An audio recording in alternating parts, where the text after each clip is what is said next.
اعوذ باللہ من الشیطان الرجیم بسم اللہ الرحمن الرحیم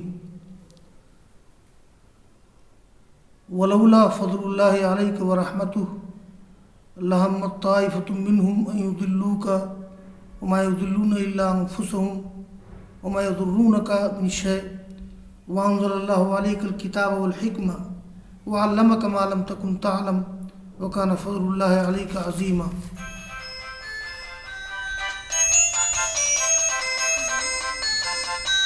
ہاں ہیلو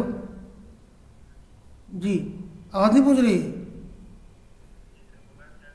ہاں جی جی جی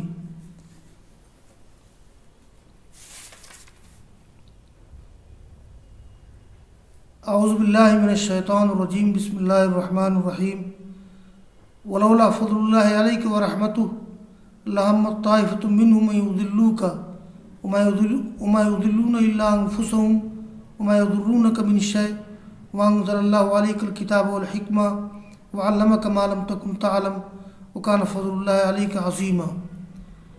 لا خیر فی کثیر من نجواہم الا من امر بصدقۃ او معروف او اصلاح بین الناس ومن یفعل ذلک ابتغاء مرضات اللہ فسوف نؤتیہ اجرا عظیما ومن یشاقق الرسول من بعد ما تبین له الہدی ویتبع غیر سبیل المؤمنین نولہ ما تولی ونصلہ جہنم وساءت مصیرا۔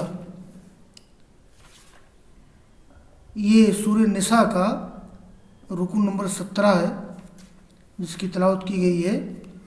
میں اس کے مفردات پہلے حل کر دیتا ہوں اور اس کے بعد پھر ترجمہ اور تفسیر۔ اس رکوع کے ابتدائی حصے کا تعلق بھی گزشتہ رکوع کے واقعہ سے ہے۔ گزشتہ رکوع میں جو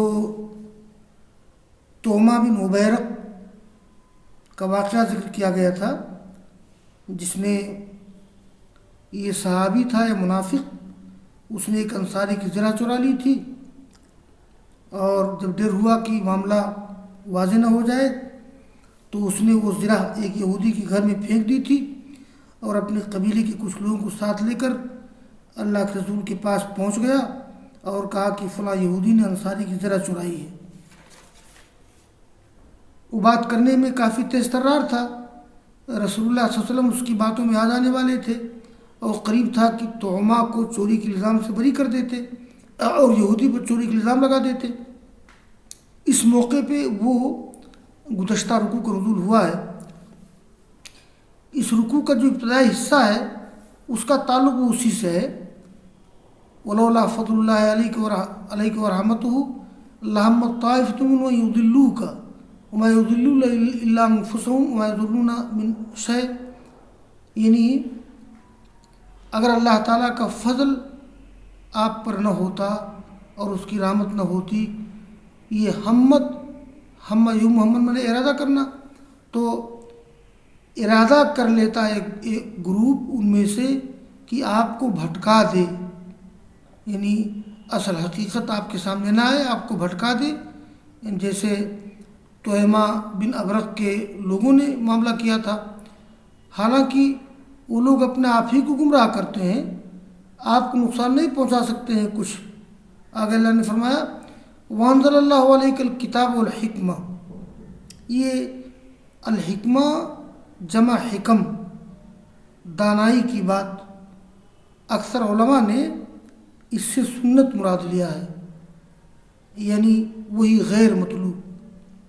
قرآن وہی مطلوع ہے اور سنت وہی غیر مطلوع ہے۔ اس وہی غیر مطلوع کو قرآن کریم میں الحکمہ کہا گیا ہے۔ اکثر علماء نے یہی بات مراد لی ہے۔ اللہ تعالیٰ نے تم پر اے نبی کتاب نازل کی اور حکمت نازل کی، وعلمک ما لم تکن تعلم، اور اللہ تعالیٰ نے تمہیں وہ باتیں بتائیں جو تم نہیں جانتے تھے۔ یہ علمک ما لم تکن تعلم کا مطلب یہ ہے کہ علمک ما لم تکن تعلم فی امور الدین، دین کے معاملے میں جو آپ نہیں جانتے تھے اللہ تعالیٰ نے وہ دین کی باتیں آپ کو بتائیں۔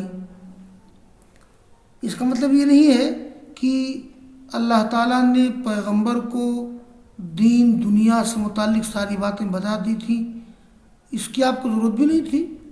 تو علامہ کا معلوم تعلم اے فی امور الدین لا فی امور الدنیا، یعنی دین کے معاملے میں جو آپ نہیں جانتے تھے اللہ نے آپ کو بتا دیا۔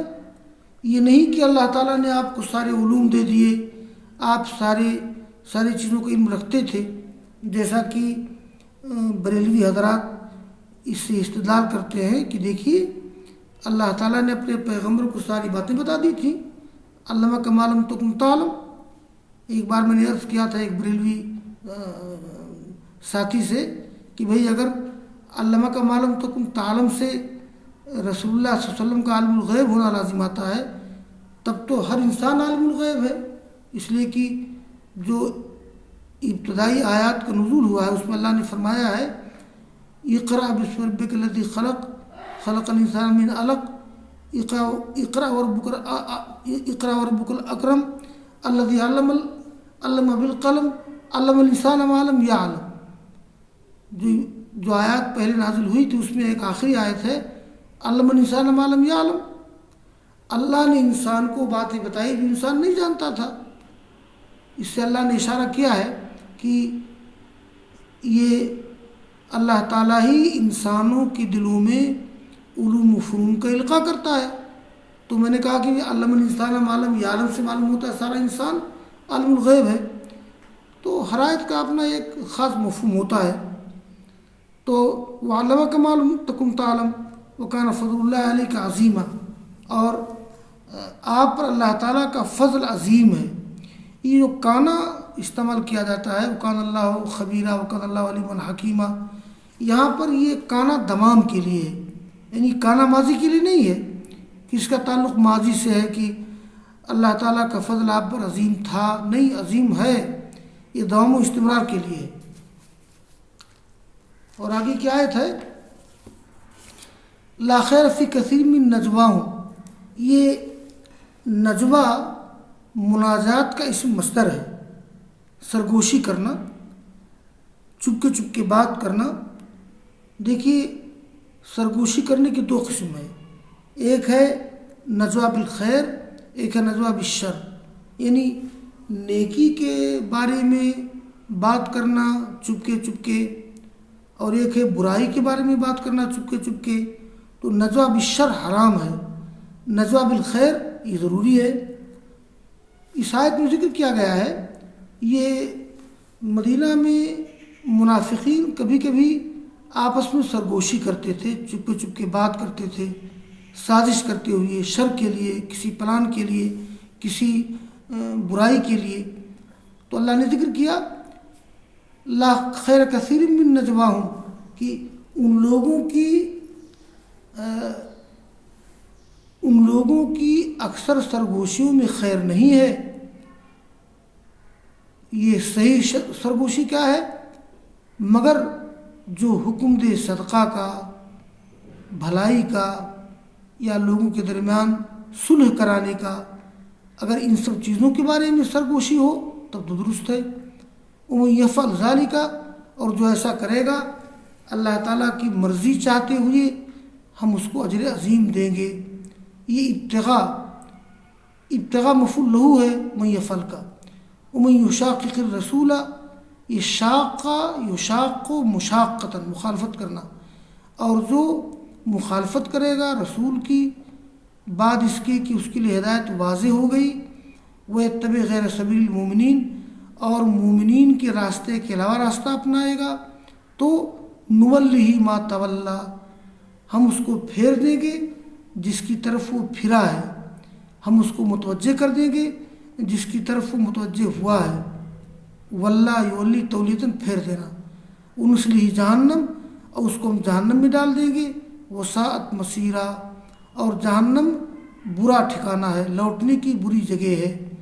یہ واللہ یولی تولیتاً میں نے پھیر دینا، تولیتاً پھیر دینا، یا ہم اس کو ذمہ دار بنا دیں گے اس چیز کا جس کا وہ ذمہ دار ہوا، یعنی اس نے جو کام کرنا چاہا برا، ہم اس کو برا کام کرنے کی توفیق دے دیں گے، تو ہم اس کو پھیر دیں گے جس کی طرف وہ مائل ہوا اور اس کو داخل کر دیں گے. نسلہ، اصل میں یہ نول نسل، یہ چونکہ من یشاقق الرسول من شرط کے معنی کو متضمن ہے، اس کے جواب میں آیا ہے. یہ